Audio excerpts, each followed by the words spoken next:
पहले तो आप सब लोगों को मैं धन्यवाद अर्पित करना चाहता हूं कि आप लोगों ने अपना अमूल्य समय निकालकर आज उपस्थित हुए हैं। आज का विषय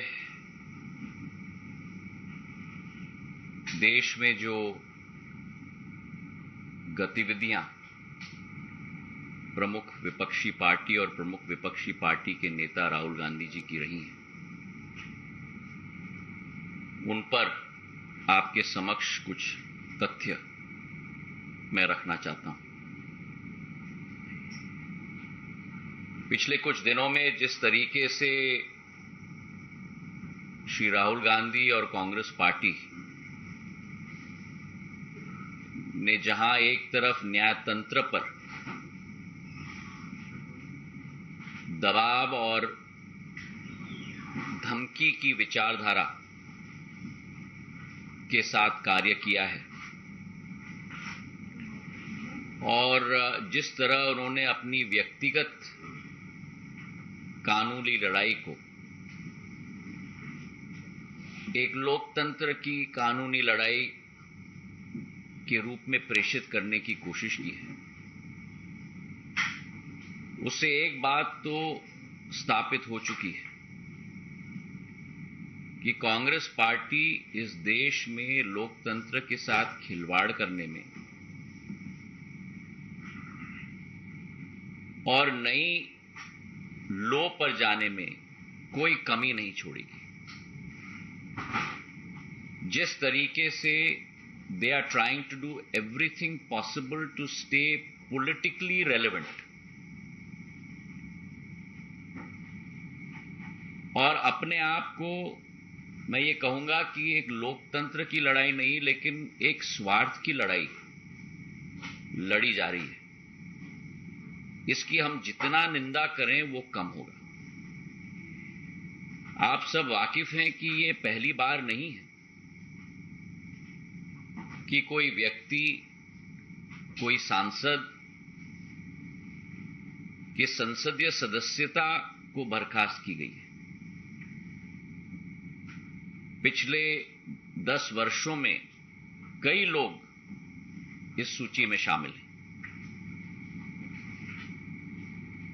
जयललिता जी हैं, आजम खां हैं, कांग्रेस के सांसद रशीद मसूद हैं। पर ये क्या कारण है कि इस बार इतना हंगामा किया जा रहा है? इस बार लोकतंत्र के मंदिर को, हमारे संसद को चलने नहीं दिया जा रहा। क्या कारण है कि इस बार काले कपड़े पहनकर लोग अपनी प्रस्तुतिकरण कर रहे हैं, जबकि ये पहले कभी भी ये स्थिति कांग्रेस पार्टी के द्वारा ये प्रस्तुतिकरण नहीं हुई? और इसका कारण है राहुल जी को एक विशेष सत्कार दिया जा रहा है। साधारण तौर पर जो पिछले कई दिनों में हमने दृश्य देखा है, जमानत के लिए जब गए थे तो पूरी कांग्रेस की फौज, जिसमें नेता, मुख्यमंत्री की सूची, उप मुख्यमंत्रियों की सूची, सदन के नेताओं की सूची, कभी जो व्यक्ति जमानत के लिए जाता है वो अपने साथ नेताओं का फौज लेके जाता है। अगर ये अदालत के ऊपर प्रेशर नहीं है तो क्या है? और इसी के साथ साथ जो माहौल पूरे देश में तैनात किया गया, जहां शहर शहर में ट्रेनें रोकी गई, आम जन की आवागमन में रोड़े अटकाए गए, मैं पूछना चाहता हूं कांग्रेस पार्टी से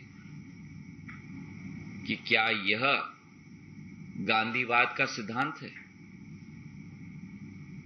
इस प्रश्न का उत्तर दें।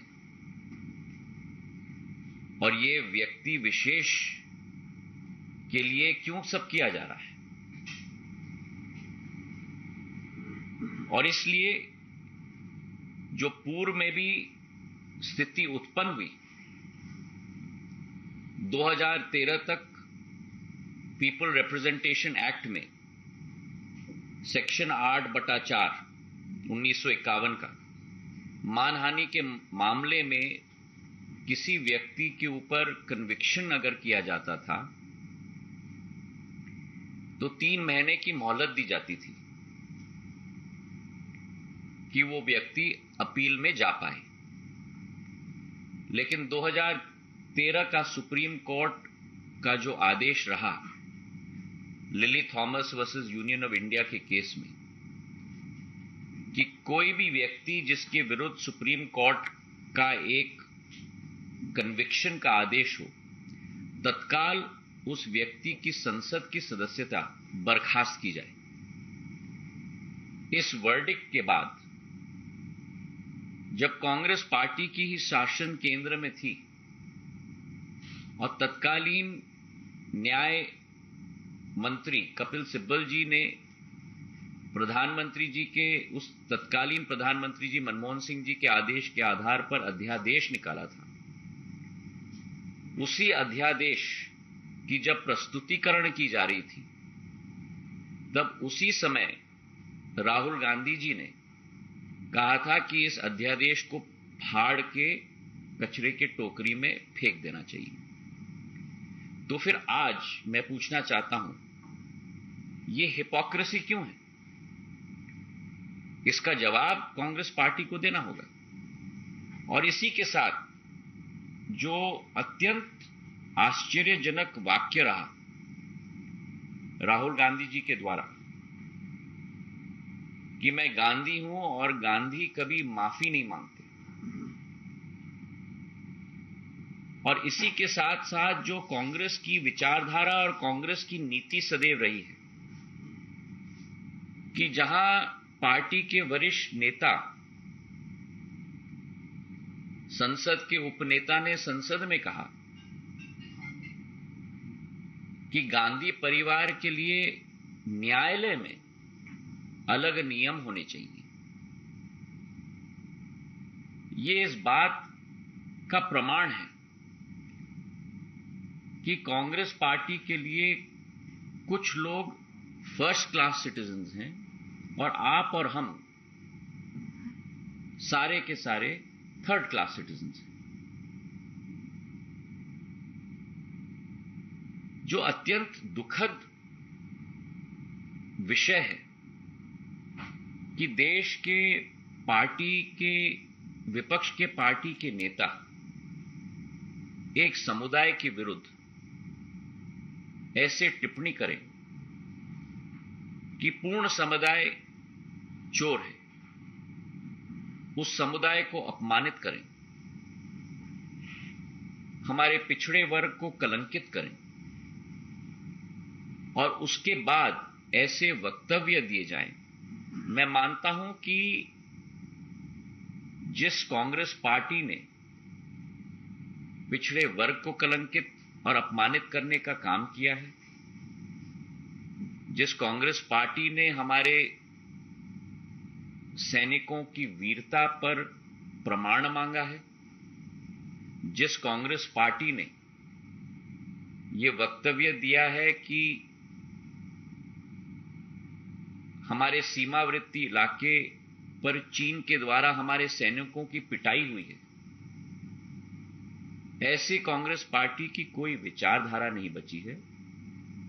ऐसी कांग्रेस पार्टी की केवल एक विचारधारा बची है और वो विचारधारा है एक देशद्रोही की विचारधारा और देश के विरुद्ध कार्य करने की विचारधारा।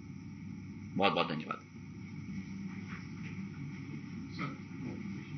Sir, Mohit this side from Thanks Now. So we have seen that how the Congress party is raising this issue, and you have also stated that how they are wearing black clothes and they are protesting, and the Parliament is not allowed to function, sir. Now today, being the second last day of the session, how do you see this? Today's session going? Because again and again we see as soon as the Rajya Sabha and Lok Sabha convenes, the protest is done by the opposition parties and Congress, and the House is not allowed to function, sir. देखिए, प्रजातंत्र के मंदिर में अगर विचार विमर्श, मंथन और चर्चा न होने देना, ये कांग्रेस पार्टी की गांधीवाद और लोकतंत्र के सिद्धांत हैं, तो ये आज पूरे देश की जनता के समक्ष स्पष्ट हो चुकी है। और दोबारा मैं कह रहा हूं कि ये लोकतंत्र की लड़ाई नहीं है, ये व्यक्ति विशेष की लड़ाई, और देश इस विचारधारा को अच्छी तरह से पहचान चुका है, जिसके आधार पर देश की जनता ने जवाब भी कांग्रेस पार्टी को एक बार नहीं लेकिन बार बार दे दिया।